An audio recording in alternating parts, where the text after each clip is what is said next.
The mother of a Fergus Falls baby who was abused while in daycare wants to know why the man convicted was let out early. It's a whistleblower update that you'll only see here on Valley News Live. Reporter Rose Itzkovitz visited the Otter Tail County Jail to get some answers. Fergus Falls mom Casey Grant says her son's doing better these days. I mean, he's still afraid of grown men. It's a story we first brought you months ago, after Grant picked up her then 15-month son from daycare last January, all bruised and banged up. Tyrone Anderson, convicted of endangering a child and domestic assault, was released after just 40 days, 20 days earlier than his sentence.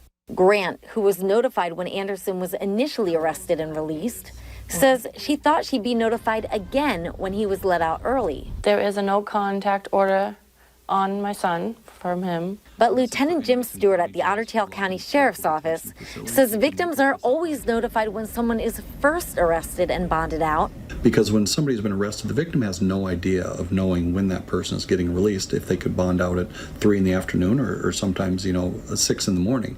But once a person does time and gets out from that, that's public information. So the victim does have the opportunity to follow that court case. But Grant also didn't know why Anderson got out early in the first place. I don't think there should have been any good behavior because nothing was mentioned in court. But actually, it was just that, good time. Good time is basically as long as you do your time in jail without having any disciplinary issues, any major problems.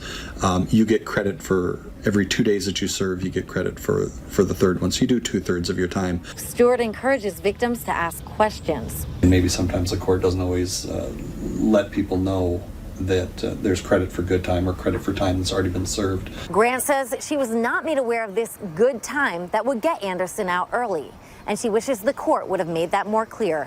In Fergus Falls, Minnesota, Rose Itzkovitz, Valley News Live. We here at Valley News Live have resources for victims to find out custody status information and receive notifications on inmates' release. And for more information, head to our website and click on this story.